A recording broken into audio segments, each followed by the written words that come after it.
P.S. Viters, 'tis I, Mike Marchens, your handheld junkie. And I spent an entire week, let's say 2 weeks, I'm not gonna lie, playing Mary Skelter Nightmares for the PS Vita. And I want to review this for you guys, and I want to tell you guys how this baby went for 2 weeks.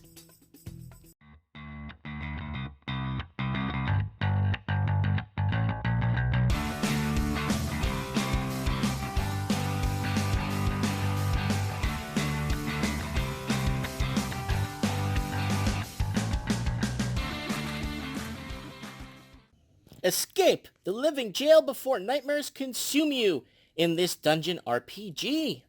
Nightmares give chase. Will you run? Or will you fight? 20 plus character jobs with unique skills and stats. Satisfy the jail's desires and earn jail bonuses. Strategize with Massacre Mode, Blood Skelter, and more. Rated mature, 17 plus. Blood, partial nudity, sexual themes, and violence. The game is set in an underground prison known as the jail. Monstrous creatures called the Marchens act as the warden of the jail, capturing humans and bringing them inside to perform various tortures. The story's protagonist is Jack, a boy who is imprisoned in the jail with his childhood friend Alice. The two cling to each other for stability in this hell, trying to survive for that one opportunity to escape until finally a mysterious girl appears wielding an absurdly large pair of scissors, destroying the cells that held them prisoners. She introduces herself as Red Riding Hood, and she begins Jack's journey. Alright, let me just put my hat on here straight. There is a lot that could be said about Mary Skelter Nightmares. It is a first-person, moving around your typical type dungeon, but this one is special. They call it a jail. Now, it looks more like a creepy funhouse to me, in my opinion, with the glowing lights, and moving through the jail seems more and more like a creepy funhouse. And then you head to the cemetery, and then you head to other parts that start branching up and opening within the game. The game itself, it's a first person, you're moving around first person, real time. So are the nightmares. Nightmares in the prison get triggered through completing different various areas, or finding different treasures, or kind of waking up the prison, if you want to say. And then once a nightmare starts chasing you, you could try to outrun it, or you could go ahead and fight it. They tell you in the game, once it starts, that it's not a good idea to fight the nightmares because you will lose. And after running twice, I said, you know what? I'm fighting this damn thing. And I beat it every single time. The game has a bit of a story mode at the beginning. It's almost like reading one of those graphic novels. Like one of those graphic type handheld PS Vita games, which I've done reviews on this channel for. Graphic novel stories. Just images and anime discussion and stuff, and then choose your own adventure. But this one has a bit of story at the beginning. Quite a bit, actually. It took me about 22 minutes to read through it all. And then it's about this guy, Jack. He's in a prison. He's there with his best friend and Mary, and they're there together. And I guess other people that are roaming the prison at the time use their scissors, because the scissors is a tool you could use, which I'll be talking about in a few seconds, to free them. They get freed, they get taken back to a compound, aka safe zone. The safe zone has a store. The safe zone has a weapons maker slash upgrader, and a store to buy and sell stuff, and a career place where you could upgrade your careers, you could upgrade that, and you have your dorms. So everyone has a different room. And you could visit anyone in any room at any time. You could have a crush on anybody in the game. I like Sleeping Beauty. She was mine.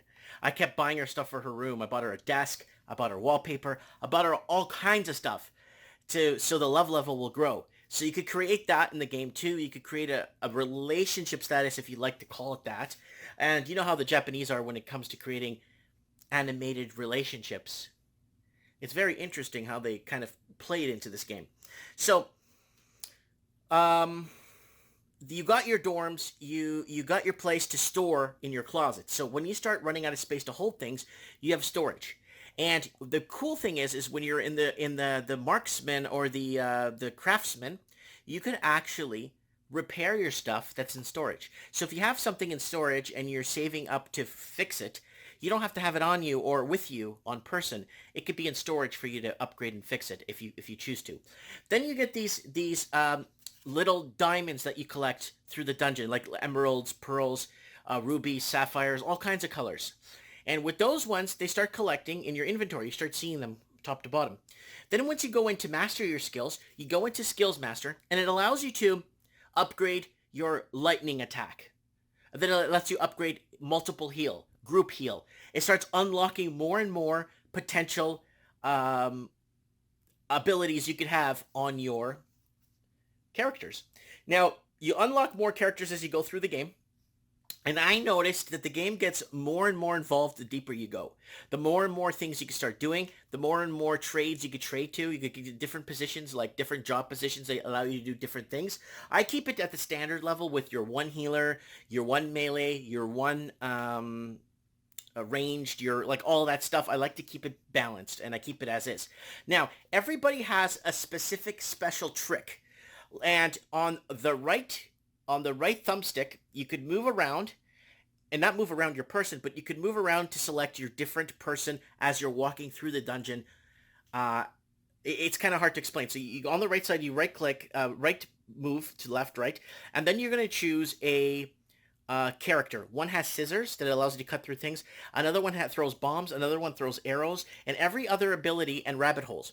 Every ability has a different ability in the game to help you progress through the prison. I like to call it a fun house. So if you play the game and you know what I'm talking about, it looks more like a creepy fun house. And you find surprises, you find things on the way, you find armor, you upgrade your armor, you do all kinds of stuff, weapons, the whole 9 yards. Now, it's a first-person movement real time, but attacking is turn-based in this game. So if you remember games like Final Fantasy and all those kind of games like that where it's turn-based, you will remember and you'll know what I'm talking about. The game is turn-based attack, which gives everyone an equal opportunity and an equal advantage on the field.